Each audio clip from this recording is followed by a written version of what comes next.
Olá, vamos aprender um pouco mais sobre o beabá do temperamento na primeira infância? Meu nome é Luciane Costa e eu sou uma das fundadoras da Mamãe Pingo. Quando você observa esta cena, você só observa ou você começa também a interpretá-la? Você julga o comportamento da criança, você estabelece rótulos, você tenta já lhe atribuir um temperamento? É um tipo de situação frequente hoje no nosso meio. Na verdade, se você vai ao Google, por exemplo, e busca a expressão temperamento infantil, você vai achar mais de 16 mil resultados. Se buscar temperamento, muito mais, porque o temperamento também está relacionado a questões de trabalho organizacionais. Porém, há um equívoco na interpretação do termo temperamento, porque sua etimologia vem do latim temperare, que quer dizer equilíbrio.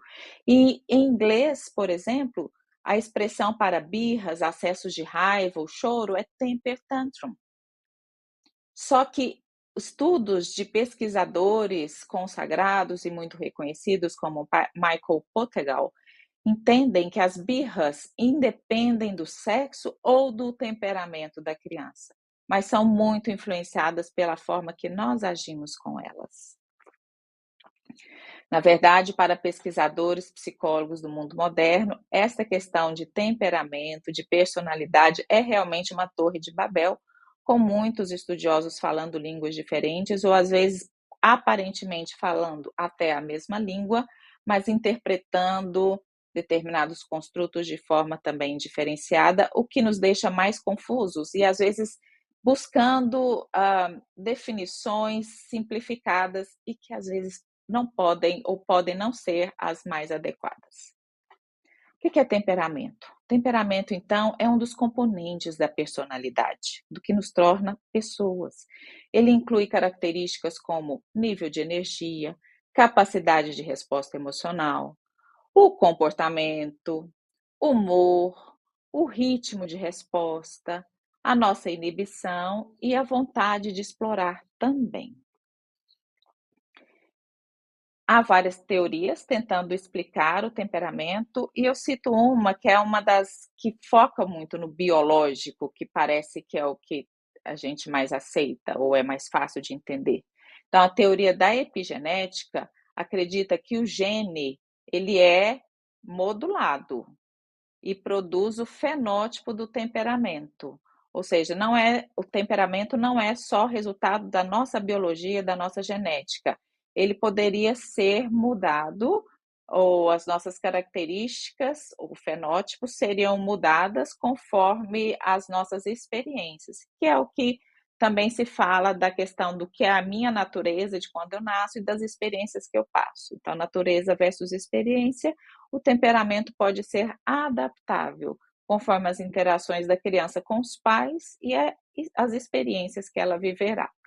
Então, a partir do nascimento, a personalidade que contém o temperamento, ela começa a ser desenvolvida a partir de respostas emocionais, características daquela criança, daquele bebê, do estilo de vida, dos papéis que aquela pessoa começa a desempenhar, do conjunto de valores e objetivos daquela família e depois da própria pessoa, os padrões de ajustamento, as relações interpessoais e sexuais, os traços característicos e o próprio autoconceito do indivíduo. Quando se fala em teoria da personalidade, nós temos que nos remeter inicialmente à antiguidade, quando a filosofia tentava explicar as relações entre o que era o ser humano e a sua saúde. Só que muito tempo se passou, o mundo ficou cada vez mais complexo, surgiu a ciência psicológica na modernidade. Então, é complicado hoje nós simplesmente ah, fazermos a transposição de uma teoria antiga que não tinha tanto estudo no mundo tão complexo para os dias atuais. Na antiguidade, se propôs a teoria dos 4 temperamentos, que é muito baseada em química, na química do corpo. Então, Hipócrates, que viveu entre 460 e 370 antes de Cristo, ele entendia que havia 4 fluidos corporais, que são humores ou secreções: a bile negra, a bile amarela, o catarro e o sangue, que afetariam diretamente a personalidade, o comportamento e a saúde do indivíduo. Em linha com Hipócrates, Galeno, que já viveu depois de Cristo, nos anos iniciais, ele propôs 4 categorias de temperamento, que também seriam os tipos de personalidade: sanguíneo, com características básicas de ser otimista e sociável; o colérico, que seria temperamental e irritável; o melancólico, que seria analítico e quieto; e o fleumático, o mais relaxado e tranquilo.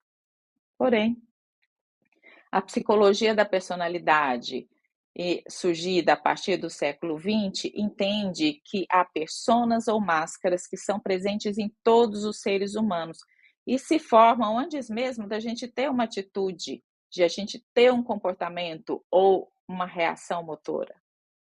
Então, as teorias da personalidade, elas são validadas e aceitas por áreas distintas de estudos da psicologia. Então, como se áreas diferentes da psicologia entendessem a personalidade com algumas teorias que divergem um pouco, mas sempre baseadas em estudos teóricos e análise estatística específica, que lançam hipóteses sobre as personas ou máscaras e que poderiam definir possíveis traços de personalidade.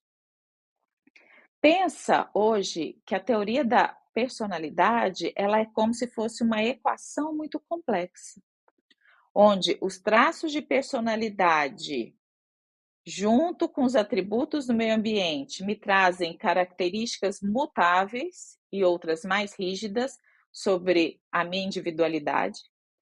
E isso ainda interrelaciona com o que eu sinto, que são as minhas emoções, os meus processos cognitivos, mentais, que tem a ver com atenção, e também como vai ser a minha atitude, as minhas respostas motoras.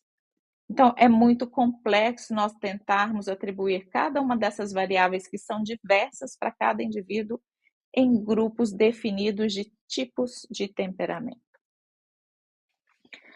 Para a psicologia da personalidade, os indivíduos não pertencem de forma única e imutável a um grupo. Então, o que a psicologia faz é propor modelos de personalidade de 3, 5 e 6 dimensões. E o que está muito hoje em estudo e muito abordado é o modelo dos 5 grandes, que trazem, então, os construtos ou dimensões da extroversão, da sociabilidade, da escrupulosidade, do neuroticismo, que tem a ver com estabilidade emocional, e abertura à experiência, às vezes chamada de intelecto. Não é objetivo nosso explorar as teorias da personalidade, então nós vamos voltar à questão do temperamento na primeira infância. Sim, existem estudiosos, e aqui eu cito Thomas Chesney Burst, a partir de 1968, que acompanharam 133 bebês até a fase adulta para tentar classificá-los em tipos de temperamento. Então, teriam os temperamentos fáceis, 40%, caracterizados por alegria, adaptabilidade a mudanças, segmento de ritmos e rotinas, capacidade de experimentar alimentos novos. O temperamento difícil, 10% deste grupo, caracterizados por irritação, ritmos e rotinas irregulares, emoções intensas, mas que ficavam felizes quando conseguiam se adaptar a algo novo. Aqueles intermediários, chamados de lentos para responder, 15%, e 35%, pasmem, um pouco mais de um terço deste grupo não se encaixava em nenhum desses tipos. Então, isso também já nos alerta, opa, não é possível encaixar todo mundo.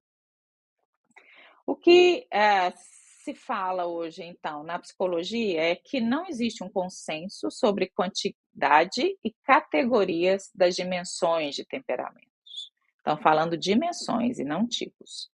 O temperamento costuma permanecer estável dos 2 aos 13 meses de idade do bebê.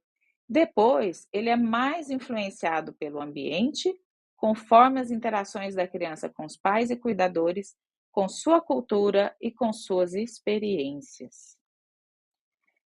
Cuidado com jeito fácil de diagnosticar o temperamento.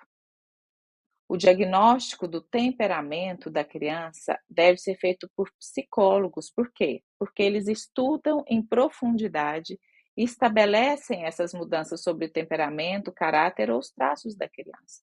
Eles usam, então, testes psicológicos, psicométricos, escalas validadas, veem atividades do desenvolvimento e dados psicossociais para estabelecer esse diagnóstico. Então, seu papel de mãe, pai, cuidador, o nosso papel é, primeiro, compreender, perceber o porquê relacionado a sentimentos, pensamentos e ações, a criança está se comportando de determinada forma.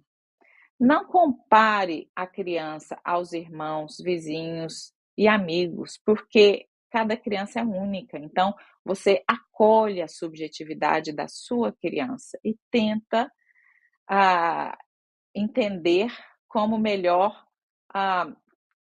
seguir ou responder às necessidades e habilidades daquela criança.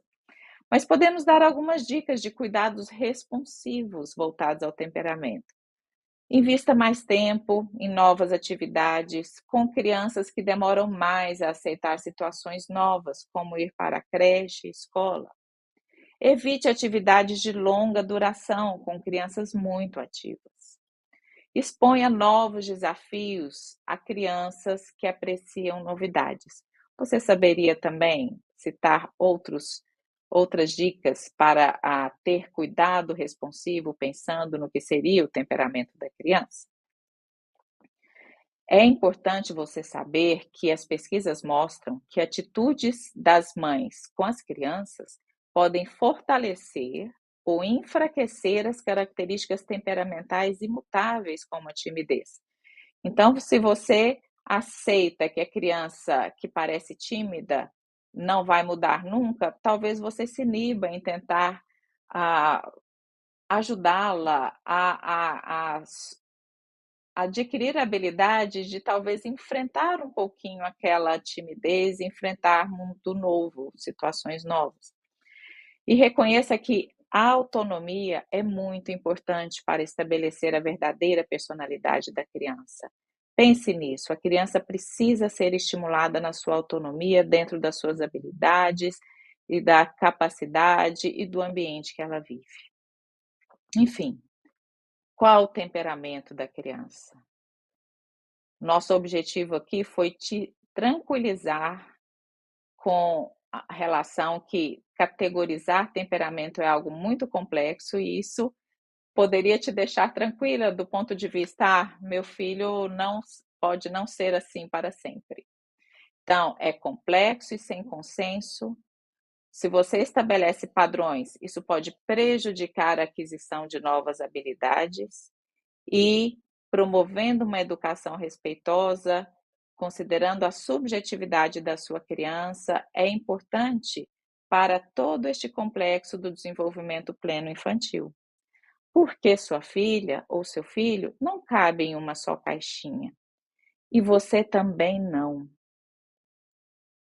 Nós temos aqui algumas referências que utilizamos no preparo deste material e aguardo seus comentários. Até mais!